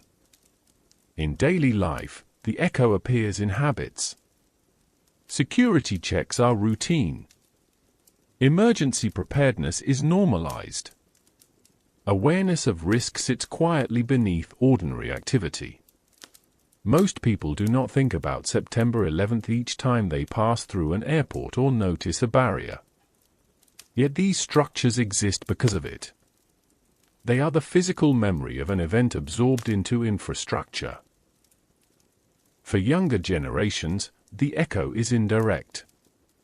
They inherit a world shaped by decisions made before they were old enough to question them. They ask new questions. Why things are done this way? Whether they need to remain so. Their curiosity reflects a shift from reaction to reassessment. This is a natural progression of history. What once demanded immediate response eventually invites reconsideration. There is also an echo in empathy. Global tragedies now often prompt comparison. People recall how the world watched on September 11th, how it responded, how it mourned. This memory sometimes opens space for solidarity. Sometimes it reveals inconsistency. Both responses are shaped by the same echo. As I reflect on the present, I am struck by how September 11th has become part of the background hum of modern life. Rarely center stage. Never fully absent. a reference point that continues to orient reactions, even when unspoken. This does not mean the world is trapped by that day. It means the world is still in conversation with it. History does not fade evenly. Some moments settle gently into the past. Others remain active, shaping choices long after their immediate consequences have passed. September 11th belongs to the latter. As we move gently onward, Part 16 will begin to draw the story toward reflection rather than analysis. Toward what it means, personally and collectively, to carry such a moment forward. Not as a burden, but as a responsibility held with care. For now, let us rest here, acknowledging the quiet persistence of this echo. Not overwhelming. Not commanding. Simply present.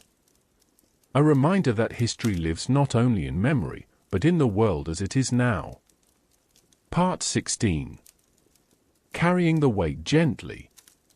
There comes a point in every long story where the question shifts. It moves away from what happened and toward what it means to live with what happened. September 11th reaches us here. Carrying the memory of that day does not require constant attention.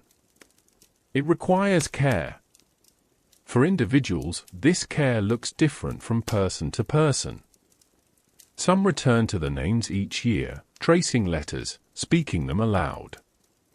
Others mark the day privately, or not at all, choosing instead to hold memory in quieter ways. There is no correct posture for remembrance. There is only honesty about what one can carry. What matters is intention. To carry the weight gently means not allowing it to harden into fear or calcify into certainty. It means recognizing that grief does not need to be rehearsed endlessly to remain valid. It can rest. It can breathe. For communities, carrying the weight gently means creating space. Space for differing memories. Space for disagreement. Space for growth. A tragedy shared by millions will never feel the same to everyone. Trying to force uniform meaning risks flattening human experience. Gentle stewardship allows complexity to exist without being seen as disloyal or disrespectful. This is especially important as first-hand witnesses become fewer. Those who remember the day as adults will one day pass their stories on entirely through words. Tone will matter. Emphasis will matter. The difference between warning and wisdom is often subtle. To carry the weight gently is to resist turning history into a weapon. There is a temptation, in moments of uncertainty, to reach back to September 11th for justification. To invoke it as proof that fear is necessary or that restraint is naive. But memory used only to defend old positions becomes brittle. It stops teaching. Gentle memory remains open. It allows questions to evolve. It accepts that new generations will interpret differently. It trusts that respect does not require rigidity. On a national level, this gentleness is difficult. Nations are built on narratives. They rely on shared meaning to function. But when narratives harden, they lose their ability to adapt. September 11th reminds us that adaptability is not weakness. It is survival. To carry the weight gently as a nation is to remember loss while still permitting self-examination. To honor sacrifice without demanding silence. To value security without abandoning empathy. This balance is never perfect. It is practiced. As I sit with this part of the story, I am reminded that history asks less of us than we often fear. It does not ask us to solve the past. It asks us to relate to it with care. To speak thoughtfully. To listen patiently. To notice when memory begins to bruise rather than guide. September 11th does not require constant vigilance of emotion.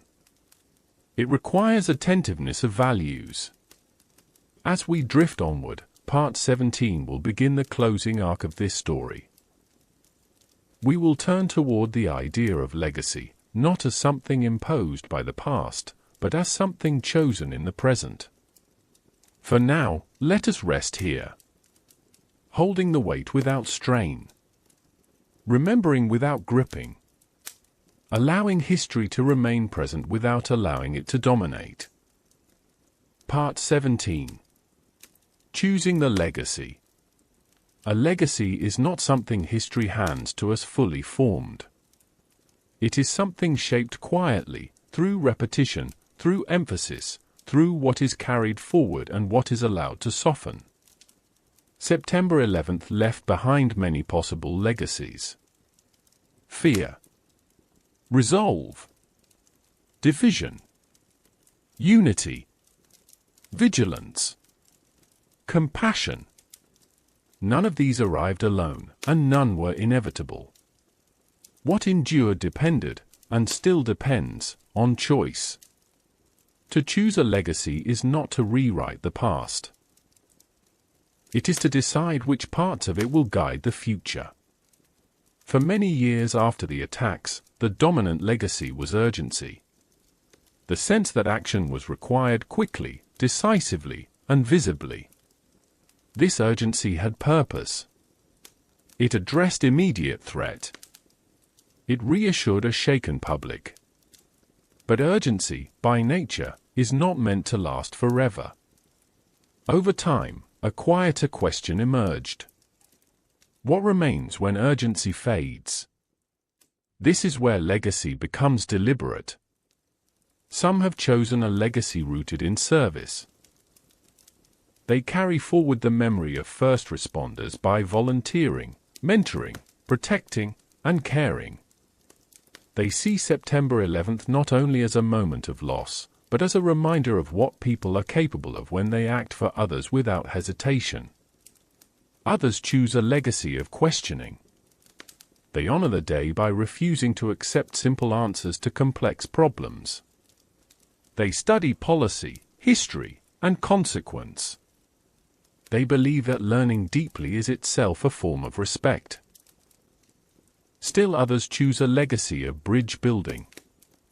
They resist narratives that divide the world into fixed camps of us and them. They seek connection across culture, faith, and nationality. They believe that the best response to terror is not suspicion, but understanding strengthened by wisdom. None of these choices cancel the others. They coexist. What matters is that legacy is not passive. If it is not chosen, it defaults. It hardens around the loudest voices, the most repeated phrases, the least examined assumptions. Choosing a legacy requires attention. It asks what is emphasized when the story is told. It asks which lessons are elevated and which are quietly ignored. It asks whether memory is used to illuminate or to justify. This choice plays out in classrooms, in media, in policy debates, in family conversations. It appears in how anniversaries are framed, in whether the focus rests solely on violence or also on humanity. As a historian, I am especially aware of how fragile this moment is. We are far enough from September 11th to reflect, but close enough to still feel its pull. This is a narrow window. One where legacy can be shaped with intention rather than inherited unconsciously. To choose well does not mean choosing comfort.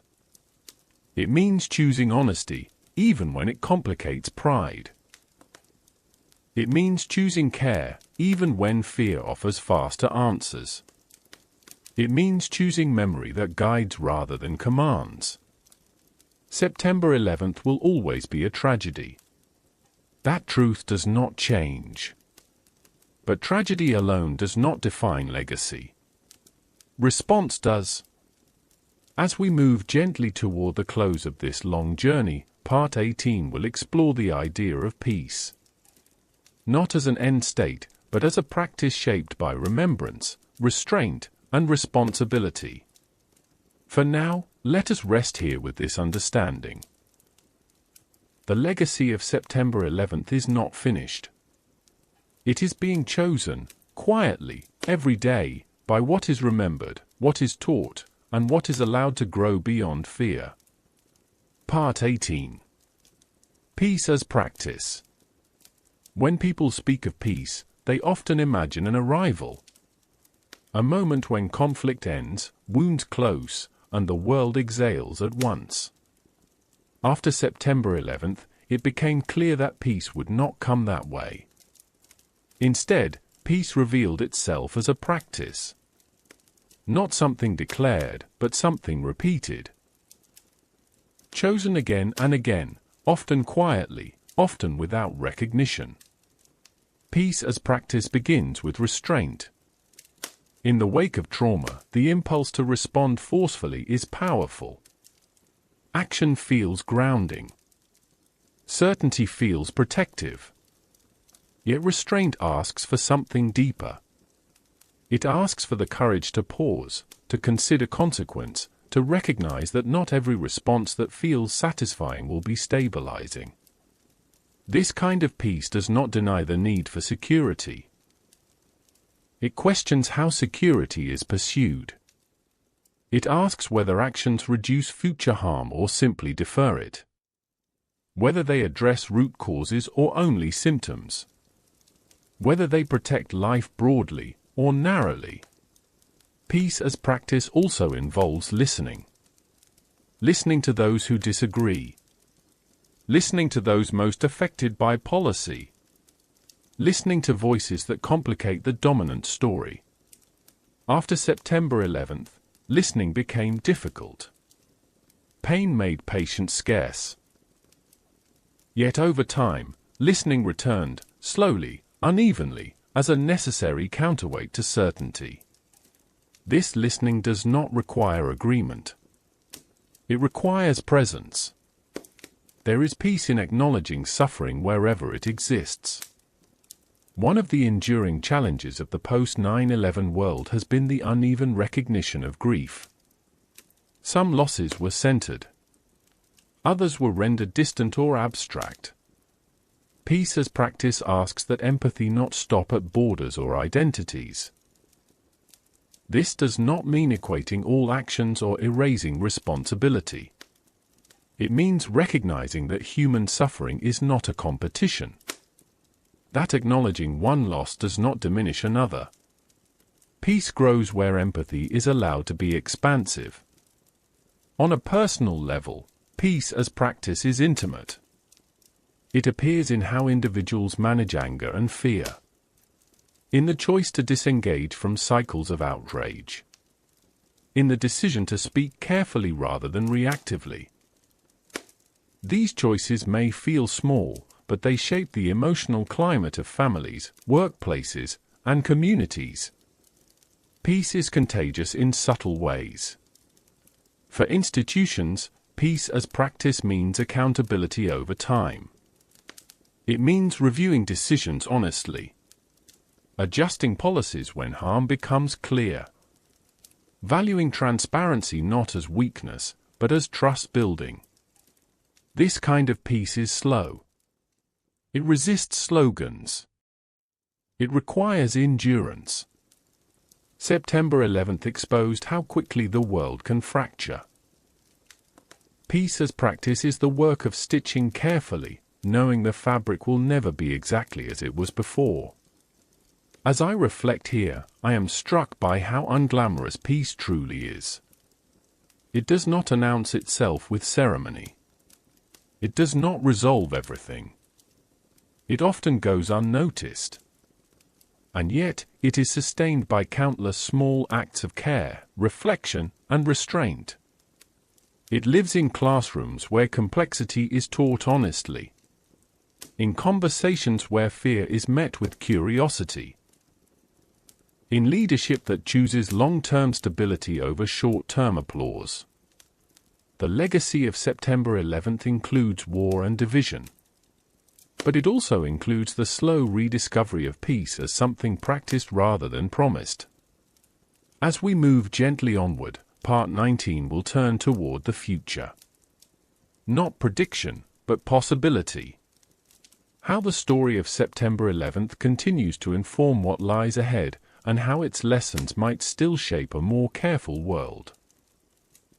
For now, let us rest here, with peace understood not as an ending, but as a way of moving. Quiet. Intentional. Chosen again each day. Part 19. Looking toward what comes next. The future, when viewed through the lens of September 11th, does not present itself as a blank page. It arrives already marked, already shaped by what has been carried forward. And yet, it remains open. History never closes the door entirely. As the decades move on, September 11th becomes less about the day itself and more about how its lessons are applied to moments yet to come. New challenges arise. Different threats take shape. The world changes its language, its technology, its priorities. But the underlying questions remain familiar. How do societies respond to fear without surrendering principle? How do nations protect without dominating? How do people remember without becoming trapped by memory? These questions will not disappear. They will simply be asked in new contexts. One of the most important possibilities ahead lies in discernment. The future will present moments that feel urgent, even overwhelming. September 11th teaches the cost of reacting without reflection. It encourages discernment. The ability to distinguish between real danger and amplified anxiety. Between necessary action and symbolic response. This skill, once learned, becomes a quiet inheritance. Another possibility lies in education. As first-hand witnesses fade, the responsibility of teaching September 11th grows heavier and more delicate. Education will determine whether the event is remembered as a single story or as a layered history. Whether it becomes a fixed moral lesson or an invitation to ongoing inquiry. The future depends on how well complexity is taught. There is also possibility in humility. September 11th revealed the limits of power. The future offers the chance to build systems that acknowledge those limits openly. To prioritize cooperation over dominance.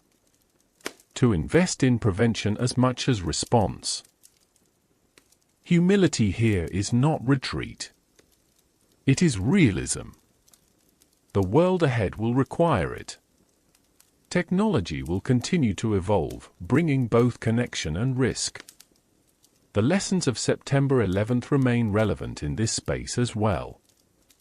How openness can be protected without being exploited. How freedom of movement and expression can be balanced with safety. The answers will not be identical to those of the past. But the framework of care remains. On a human level, the future holds quieter possibilities. Children will grow up learning about September 11th as history. They will not feel its immediacy, but they will inherit its implications. Their interpretations will differ. Their priorities will shift. This is not loss. It is continuity. History survives by being re-examined. The future also holds the possibility of choosing restraint where once there was escalation. Of choosing dialogue where once there was silence. Of choosing repair where once there was only response. None of this is guaranteed. But possibility does not require certainty. It requires attention. As I reflect on this forward-looking moment, I am reminded that September 11th did not define the end of something. It marked a turning. a moment when the world was forced to reconsider its assumptions and its responsibilities. The future will ask again and again whether those reconsiderations mattered. As we move gently toward the close of this long journey, Part 20 will offer a final reflection. Not a conclusion that resolves everything, but a quiet summation. A place to rest, carrying what has been learned with care. For now, let us pause here, at the edge of what comes next. Acknowledging the weight of the past, the openness of the future, and the space between them where choice still lives. Part 20. What we carry forward. At the end of a long telling, history does not ask for a final answer. It asks for attention. September 11th remains a day of loss, of shock, of rupture. That truth does not soften with time. But what has changed, slowly and quietly, is how the weight of that day is carried. Not as a single emotion. Not as a fixed meaning. But as something held with intention. What we carry forward is not only grief. We carry names, spoken carefully.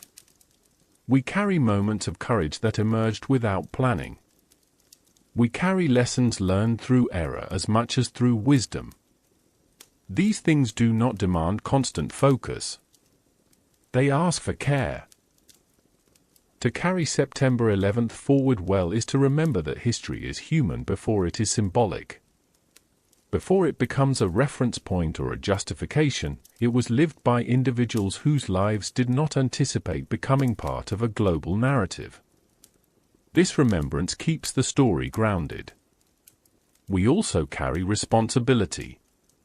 Responsibility to resist oversimplification. Responsibility to notice when fear begins to narrow compassion. Responsibility to ask whether the stories we tell help the future breathe. These responsibilities are not burdens meant to weigh us down. They are guides meant to steady us. September 11th taught the world how quickly certainty can fracture. It also revealed how quietly resilience endures. Both truths belong to the legacy. As a historian, I have learned that the most meaningful conclusions are often the least dramatic. They do not resolve history. They position us within it. We are not separate from this story. We are participants in its continuation. The towers fell, but the people did not vanish. They live on in memory, in altered paths, in choices made because something mattered enough to be remembered. The world changed, but it did not end. It learned, unevenly, how to move forward carrying both loss and possibility. This is what we carry forward. Not certainty. Not closure. But care. Care in how we remember. Care in how we respond to fear. Care in how we choose what the past is allowed to shape. As this story comes to rest, I invite you to let it settle gently. Not as a weight, but as a presence. Something acknowledged, not pressed upon. Thank you for allowing me, as your background historian, to walk with you through this long reflection. May what you carry from it be steady rather than heavy, thoughtful rather than urgent, and quiet enough to rest alongside you as the world continues its patient unfolding. As our time together draws gently to a close, the story of September 11th settles into stillness. Not silence born of forgetting, but the kind of quiet that follows careful listening. Tonight, we did not rush. We did not seek spectacle or certainty. We walked slowly through memory, responsibility, loss, and legacy, allowing the story to unfold at a human pace. In doing so, we honored not only what happened, but how it continues to live within the world. History, when approached gently, does not overwhelm. It steadies. The tragedy of September 11th reminds us that the past is not distant. It rests softly beneath the present, shaping choices, values, and questions that still matter. Yet it also reminds us that remembrance does not require tension. It can coexist with rest, with reflection, with peace. As you lie here now, listening, you do not need to hold every detail. You do not need to solve history or carry its weight alone. It is enough to acknowledge it, to let it pass through awareness, and then to allow yourself to settle. The people remembered tonight are not lost to silence. They live in names spoken carefully, in lives influenced quietly, in lessons carried forward without urgency. Their legacy does not ask for vigilance in every moment. It asks for care, practiced when needed, and released when rest is required. If your thoughts begin to drift, let them drift gently. If images soften or blur, let them fade. History has been told. Reflection has been offered.